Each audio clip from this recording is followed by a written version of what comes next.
Here are more of the most extreme revenge stories in history. 1. Pierre Picot, revenge with unlimited resources. If you suddenly had unlimited money and time, how far would you go to destroy the people who betrayed you?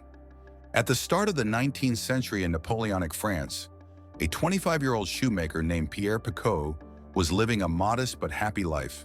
He wasn't wealthy, but he was deeply in love with a beautiful woman named Marguerite Vigoureux, and she loved him just as much. After dating for some time, Pierre discovered that Marguerite actually came from a noble and extremely wealthy family. It didn't change how he felt about her, but it certainly didn't hurt. Pierre proposed and she happily accepted. Overjoyed, Pierre rushed to tell his three closest friends, Lupien, Solari, and Chaudard, inviting them all to his wedding. But instead of celebrating his good fortune, jealousy took over. All three men were poor, and Lupien in particular felt that Pierre didn't deserve such luck. So Lupien came up with what he thought would be a harmless prank. He anonymously told the police that Pierre was a British spy. In Napoleonic France at war with Britain, this was no joke. On the night before his wedding, Pierre was arrested and thrown into Fenestrelle Fortress. No trial, no explanation.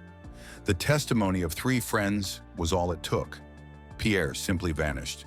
Marguerite was left alone at the altar. She mourned Pierre for 2 years, believing him dead, before eventually marrying Lupien, the very man who betrayed him.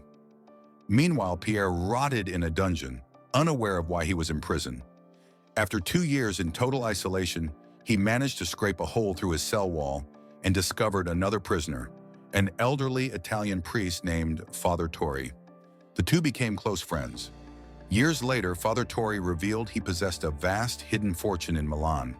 When the priest neared death, he gave Pierre a map to the treasure. The same year Father Torri died, Napoleon was exiled, and all political prisoners were released.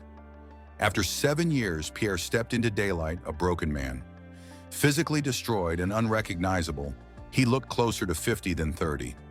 Pierre traveled to Milan, found the treasure, and became unimaginably wealthy. Now rich and under a new identity, Pierre returned to France. He bribed an old acquaintance, Antoine Alou, to learn what happened to Pierre Picot.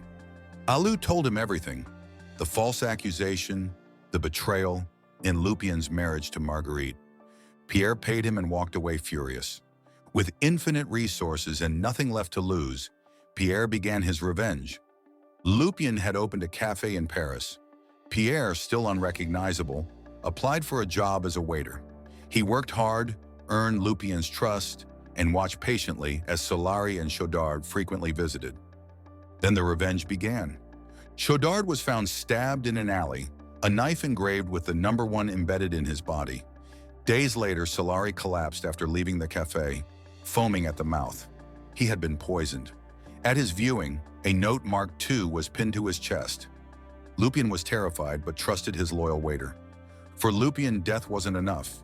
Pierre destroyed his family first. Lupien's daughter was engaged to a nobleman. During their wedding feast, guests received a note revealing the groom was actually a paid criminal. The wedding collapsed in humiliation. The daughter died from shock a week later. Soon after, Lupien's son was falsely arrested for robbery. Evidence, planted by Pierre, ensured a 20-year sentence. While Lupien attended the ruined wedding, his cafe burned to the ground. Marguerite died from stress shortly after. Penniless, homeless, and utterly alone, Lupien was finally confronted by Pierre, who revealed his true identity before stabbing him with a blade engraved 3.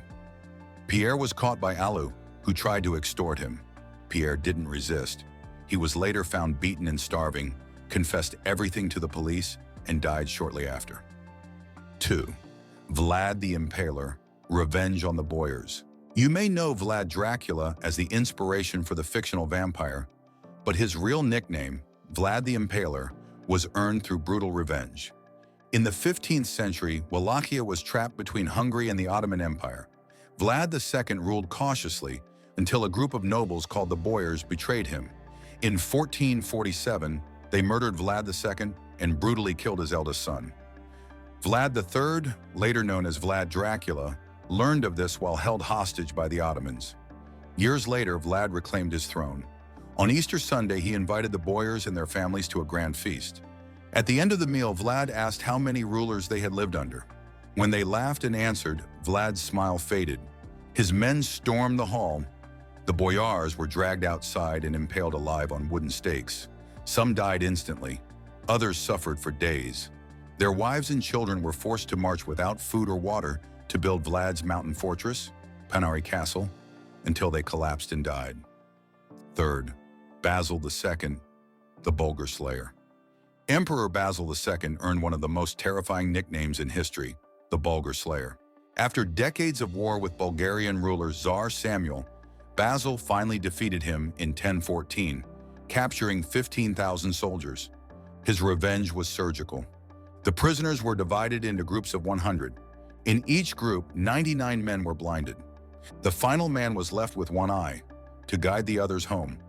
When Samuel saw his blinded army return, he suffered a heart attack and died 2 days later. 4. Krum versus Emperor Nikephoros I. In 811 AD, Byzantine Emperor Nikephoros I invaded Bulgaria, pillaging cities and slaughtering civilians. Bulgarian ruler Krum repeatedly offered peace. Nikephoros refused. So Krum trapped the Byzantine army in a mountain pass. When night fell, the Bulgarians attacked. Nearly the entire Roman army was slaughtered. Nikephoros himself was killed.